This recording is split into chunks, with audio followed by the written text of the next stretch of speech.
Welcome to Headstones and Microphones, where we use AI to step into the past through a researched first-person simulation of history's most interesting people. I am your host, Calvin. While we've added some creative storytelling, our goal is to inspire your own study of these fascinating lives. Now, let's meet our guest. I am absolutely buzzing today. We have a guest who practically invented the way we tell stories. For those who may somehow not know who you are, who are you? I am William Shakespeare. Some call me the Bard of Avon, others just a simple man of the theater who loved a good rhyme and a dramatic exit. I spent my days in London treading the boards and scribbling lines that I hoped might make a few people laugh or cry. The legend himself.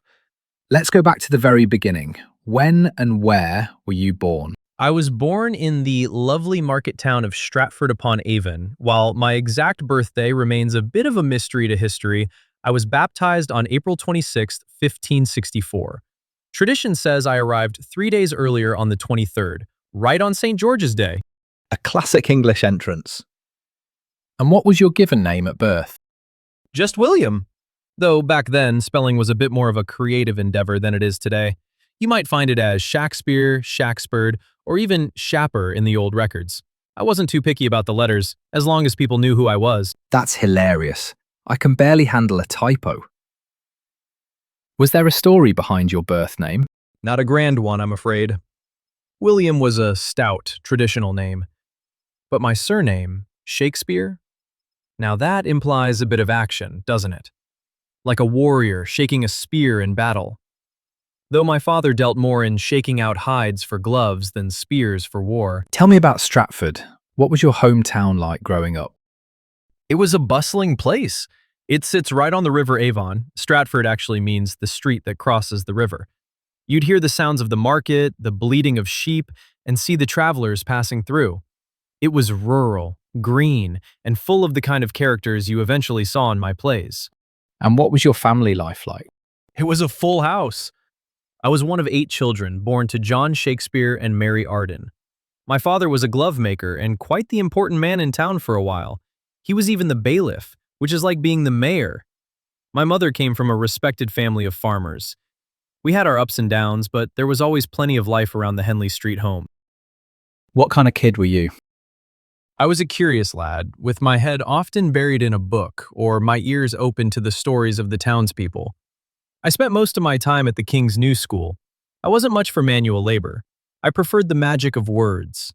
Speaking of school, what were some of your favorite activities there? Latin, Latin, and more Latin. We lived and breathed the classics. We would memorize long passages, write our own compositions, and even act out plays by Virgil or Plautus. That's where I first caught the acting bug, standing in a drafty classroom pretending to be a Roman hero. I think we can see where that led. What was your first job? Before the bright lights of London, I likely helped my father in his shop, learning the trade of the glover. There's also a rumor that I spent some time as a schoolmaster myself during those lost years before I found my way to the stage. Was there a moment where you realized you were different from everyone else? I don't know if I felt different, but I certainly felt a pull toward London that others didn't. While my peers were content in the fields of Warwickshire, I felt the world was a stage and I was missing my cue. That's a great way to put it. What's a decision that changed everything for you, but felt small at the time? Probably the decision to join a traveling troupe of actors. At the time, it felt like a bit of a lark, a way to see more of the world.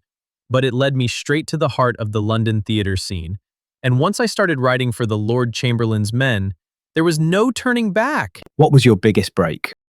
It had to be the building of the Globe Theater in 1599. We actually had to dismantle our old theater and carry the timber across the river to build it. Having our own circular home where the groundlings could stand and cheer. That was when everything really clicked. What were your biggest struggles before success? Money and the plague. My father went through some tough financial times when I was young, and later, when the theaters in London would close because of sickness, we had to scramble to survive. I turned to writing poetry and sonnets just to keep the lights on when we couldn't perform. Did you ever consider quitting? Never. Even when rival playwrights called me an upstart crow who didn't belong because I hadn't gone to university, it just put more fire in my belly. I knew I had stories to tell, and if the critics didn't like it, the audience usually did. I love that upstart crow story. It's the ultimate 16th century diss track. What was your life like before fame? It was a bit of a rush. I married my Anne when I was only 18. She was a bit older than me, 26.